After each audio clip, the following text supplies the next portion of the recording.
The meeting of the G7 foreign ministers wrapped up over the weekend with several Southeast Asian nations in the meeting for the very first time.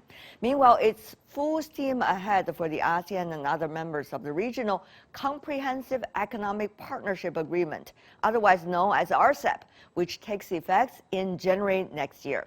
How are ASEAN countries navigating diplomatic waters between the Western powers and neighboring nations? Before we get down to a discussion, take a look at this information. Britain's northern city, Liverpool, welcomed the second gathering of G7 foreign ministers this year. The UK Foreign Secretary hosted the second-day talks, which were joined by guest countries and representatives from the Association of Southeast Asian Nations, or ASEAN. ASEAN foreign ministers were invited to take part in a G7 session as guests for the first time in history. Most of them joined via video link. South Korea, Australia, South Africa, and India also participated as chosen G7 guests. After the G7 meeting, U.S. Secretary of State Antony Blinken traveled to Indonesia, then on to Malaysia and Thailand this week on a trip designed to highlight the region's importance in Washington's push for so-called peace, security, and prosperity in the Indo-Pacific region.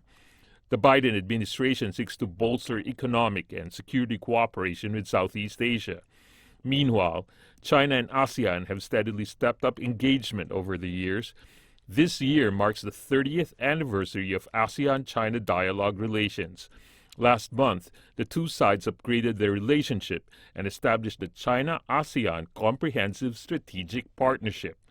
The Economic Pact, Regional Comprehensive Economic Partnership, or RCEP, will come into full force in a couple of weeks. China also begins work toward a new round of upgrades for the China-ASEAN Free Trade Area. They are already each other's largest trading partner, with deepening economic and trade cooperation.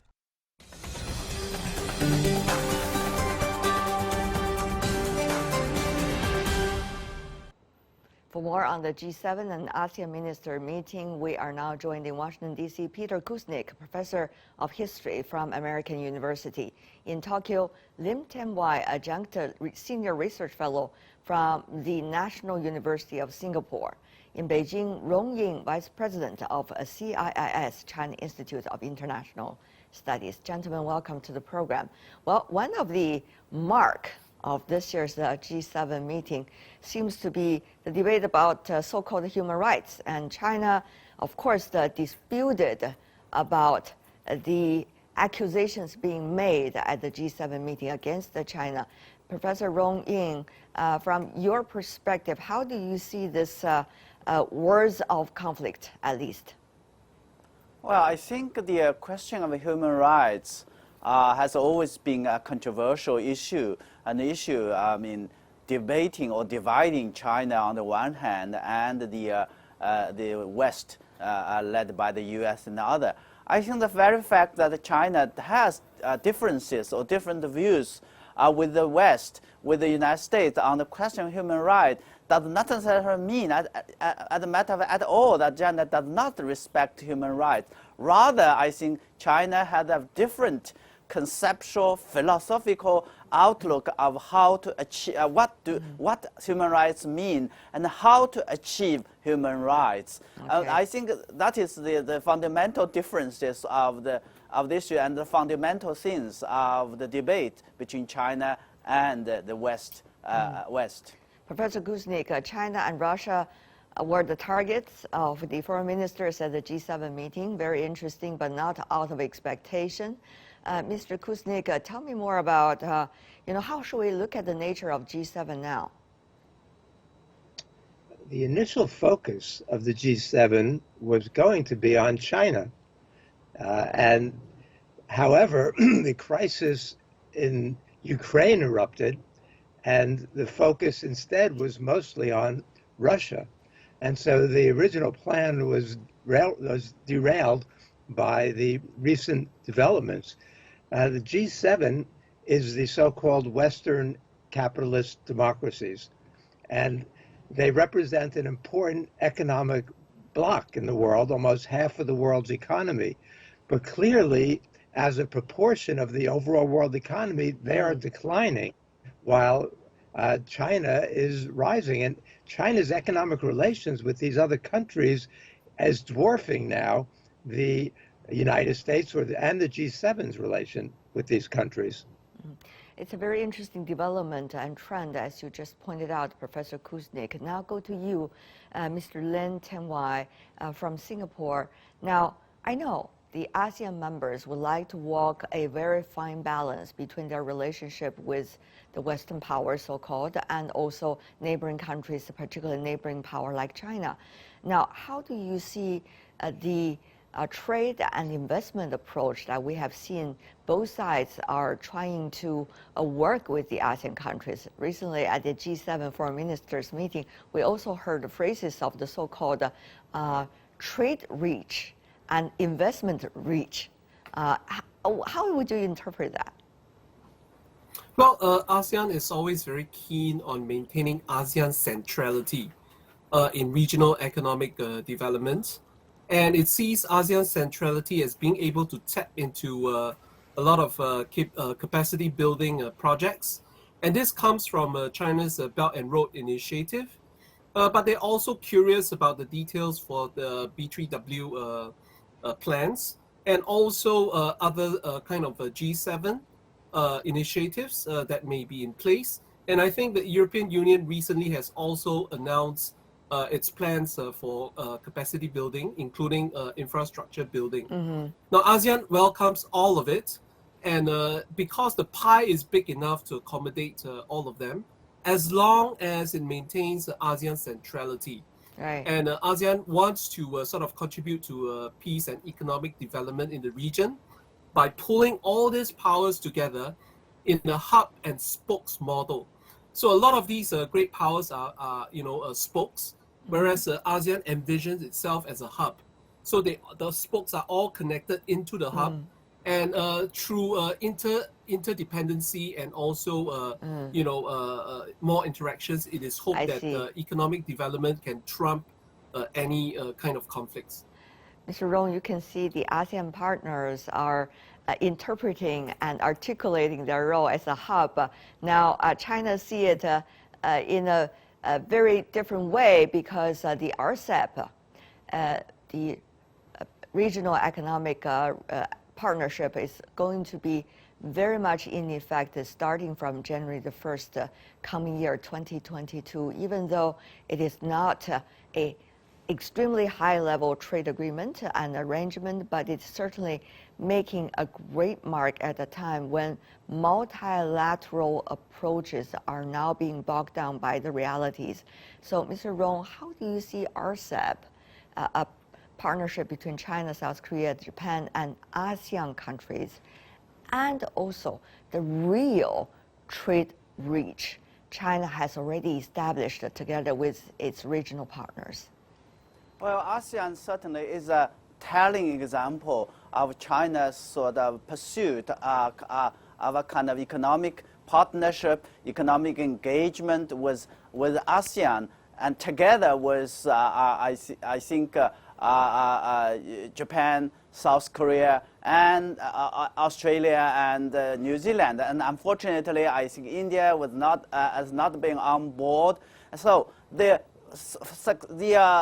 final implementation of ASEAN, I mean, January for the 1st of next year is a great progress, remarkable landmark for China's effort and for the region as a whole to achieve that. This makes a sharp contrast with the United States and others which unfortunately were not able to do that for reasons, political reasons, for domestic politics.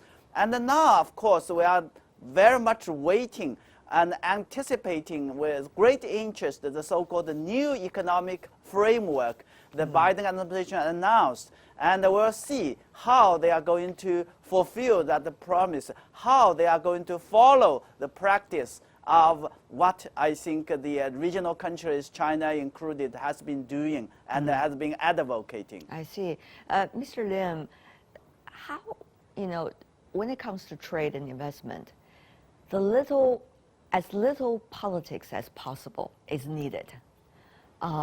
So how would you and others within ASEAN be able to make sure that politics, geopolitics, will not filter itself into much of the trade arrangements neighbors are working so hard that has been reached already? The reason why ASEAN has been placed into a centrality position is because some members of ASEAN are allies of the US. Other members of ASEAN are partners and strategic partners of China. And there are also others who are traditional friends of European Union, Japan, Russia, and other powers in the region. Because of that, ASEAN is able to aggregate the different geopolitical interests of all these great powers in the region and tries to come up with a common denominator for them to work together. So the common denominator can also be found in infrastructure building, the creation of network of smart cities, and also other schemes in which they invite other great powers to sign free trade agreements and participate in ASEAN Economic Community, which took off quietly in December 2015. As you have also mentioned, ASEAN is very much active in the RCEP, Regional Comprehensive Economic Partnership, in which China plays a very important role. At the same time, some of the ASEAN members are also in CPTPP, of which the UK and China have both applied to join and have indicated their interest to join. So the hope is that all these great powers can be accommodated in the capacity building and economic development so that they can live in peace with each other. Professor Kuznick, your thoughts about this, particularly the strategic partnership that the Biden administration has claimed so far? Well, you have to remember this comes on the heels of Biden's meeting with Putin, his video conference, comes on the heels of Biden's democracy summit that he just held. The United States' view of this is that the United States' influence in this region has been declining as China's has been rising. For example, back in 2000, U.S. trade with the ASEAN countries was $135 billion. China's was only $40 billion. Now, last year, U.S. trade was $362 billion, and the U.S. trade was $362 billion. China's was $685 billion. So the U.S. influence has been declining. The Belt and Road Initiative is involving many of these countries in important economic development. So the U.S. is looking for a way to use the G7 to reassert itself in the region. But the countries, most of these countries, do not want to have to choose between the West and China. So they want an independent, peaceful road. And if you look at the most latest development in terms of AUKUS, this military agreement between the United States, Britain, and Australia, several of the countries in ASEAN are very strongly opposed to that. We look at Indonesia's response, Malaysia's response. They don't want to see this region be further militarized, and they don't want to see this polarization and being forced to choose. They want peaceful development with both sides. And economic competition along these lines is fine, as long as there's peaceful economic competition instead of military confrontation.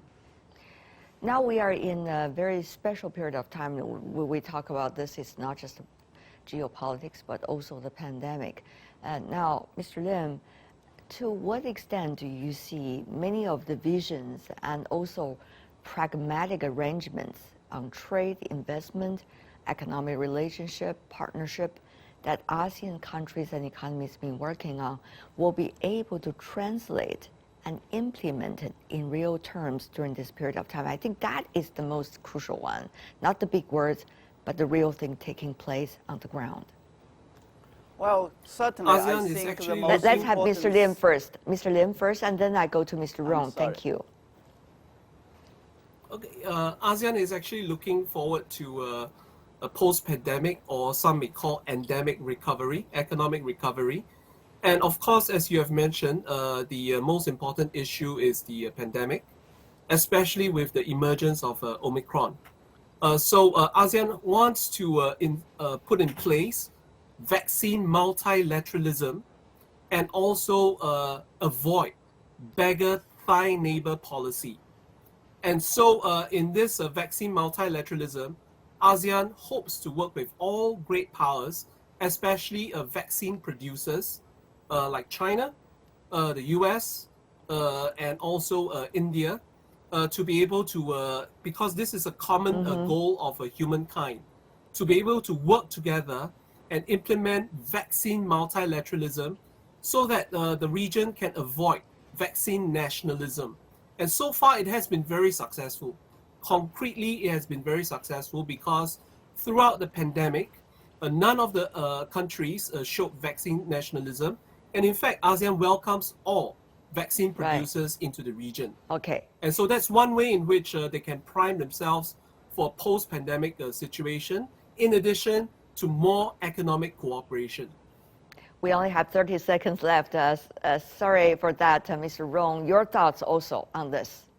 Yeah, I fully agree with that. I think for ASEAN and for region as a whole, vaccine multilateralism certainly works much better than vaccine nationalism. As far as China is concerned, I think China is advocating an integrated approach by helping the ASEAN to develop their vaccine capabilities, and in the meantime, and working together for sustainable green economic recovery that would in the end help the region to achieve the goal of development. Rong Yin, Ling Tianwai, and Peter Kuznick, what a pleasure. Thank you so much to the three of you gentlemen for joining us. Really appreciate it.